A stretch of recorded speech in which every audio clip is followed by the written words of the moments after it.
What's that? Who there? Whoa. You actually just got home from a 10-day dark retreat. And so, before we get into anything that you've done, I would love for you to just talk about, what's the approach to do something like that? What was it, itself, and what are the benefits that you took away?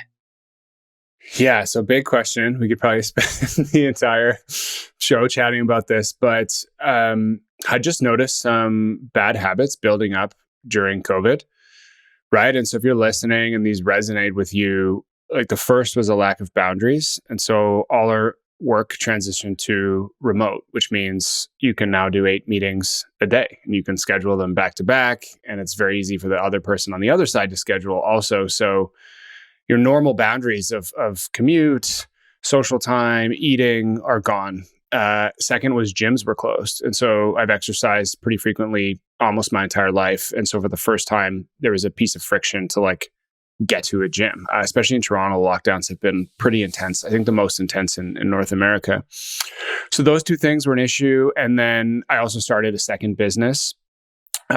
We pivoted during COVID and tried to come up with an online offering. So we now had physical space, online offering, and double the workload. And so no boundaries, no physical activity, double the workload. And then another really interesting thing started happening. That's 2 interesting things that, if you're listening, you'll probably resonate with. One is if you're not hanging out with people in real life, you're filling that time hanging out with people on the internet. And internet time moves at 5x the pace of physical time. So if we're sitting talking back and forth, I'm engaged, I'm listening. If I'm in a Slack channel, I can be in 5 channels at once. And so the stimulation for your brain is completely different.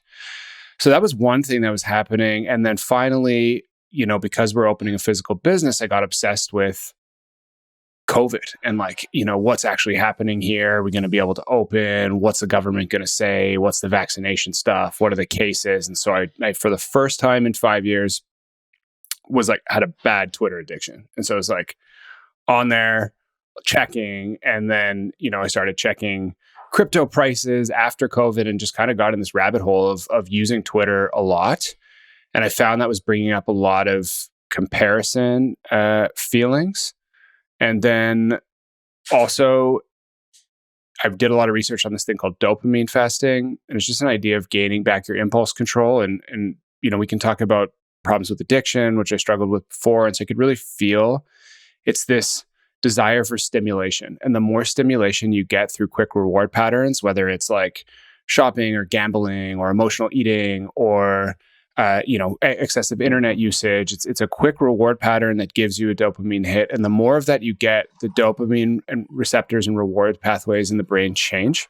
And they actually make it much more difficult to find joy in boredom in your regular life. And so if you're listening and you're every 5 minutes, I'm picking up my phone when I'm by myself to check my email, or I'm checking Slack, or I'm watching a movie and I'm also reaching to check Twitter. And this is not something human beings had to deal with 20 years ago unless you were actually a drug addict. And so now, because of how pervasive technology is and how well it's built and the stimulation it gives you, creates a lot of potential for unhappiness if not managed properly. And so all this was sitting with me and I just wasn't feeling good, and I have done Vipassana retreats, psychedelics. I have a meditation practice. I've got an ice bath and sauna in my backyard. And even with all those things, I'm feeling shitty. I'm not feeling good about myself. I'm feeling tired, run down, just burnt out. I'm feeling like adding one more task to the stack is overwhelming. Partly to my own design, but that kind of stuff because of COVID was coming up. And so I really just wanted a break or a change. And I've done stuff like this before, as I mentioned. And so the goal was to go and have a complete reset of those rewards pathways. Now, I booked this a year just into COVID in the summertime. And I think I used the upcoming dark retreat as an excuse to go even harder and then even it be more unhealthy than normal because I had hey, if I'm 4 months away, I can just make it. And then 10 days, so that was the emphasis. The other one is when you put yourself as a human being through resilience, challenges, restriction. Like these are very common practices dating back to the beginning of time in almost all religions. So in Judaism, they have Shabbat, which is a day off technology. And in many religious practices, they have fasting, meditation, prayer, times when you go inward, you're on your own. And so anytime I've done one of these type of challenges, these resilience challenges, I've found such leverage in sitting with your own discomfort, and then as a result taking that into your daily life. And so that's sort of the reasoning behind it. We can kind of stop there and take it which way you want to go.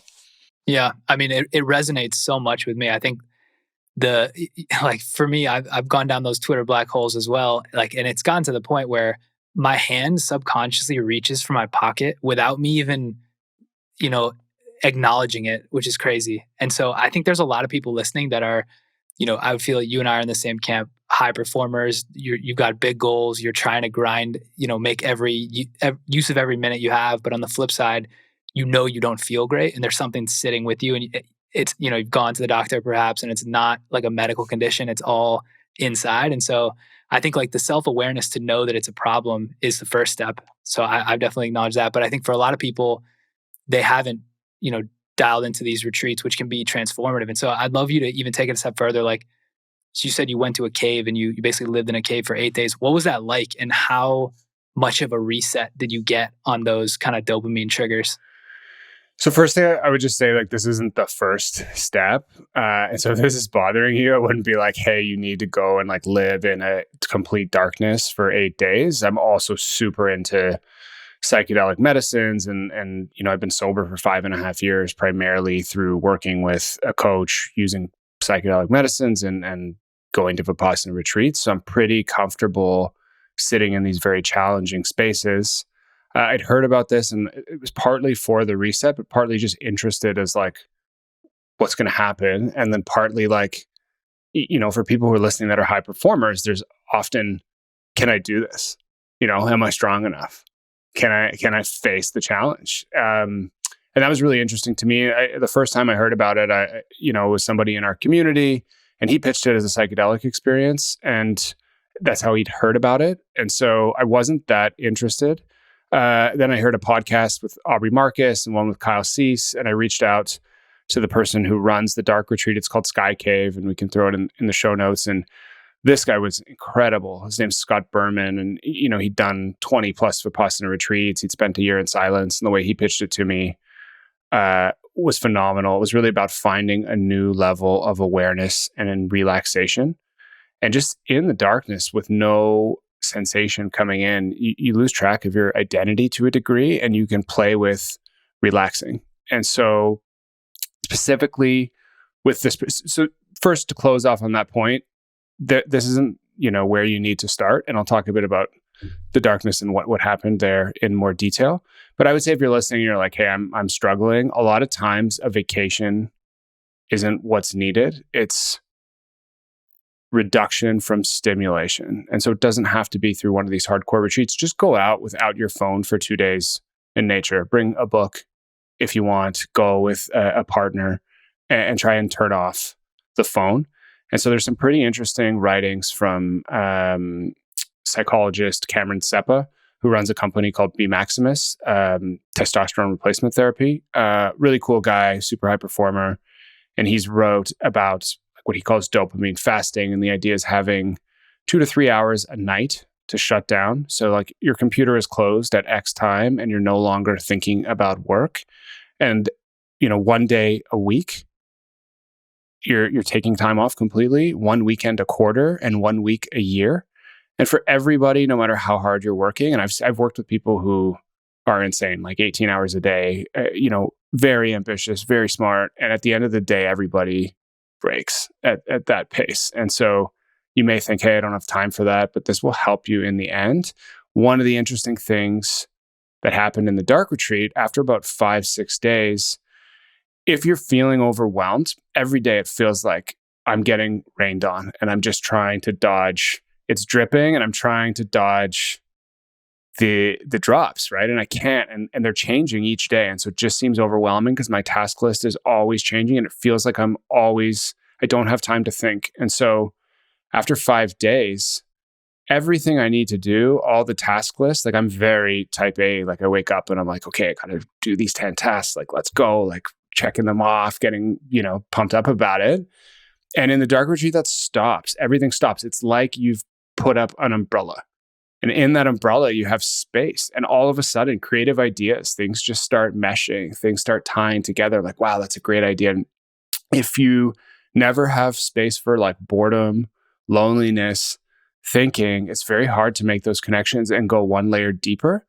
And so if you're listening and you're like really good at like, yeah, man, I'm crushing tasks, I'm getting through emails, I'm at inbox zero, like that doesn't necessarily mean you're doing the right things, right? Because you're just reacting, and anyone can put an email in your inbox, and that means you then need to respond to it. Like, how do you create time to think about, well, what's our long-term strategy, or what's a creative marketing idea, or what's something I should be writing about? So there's just giving yourself space, in my mind, is one of the learnings I've had that always seems to pay dividends.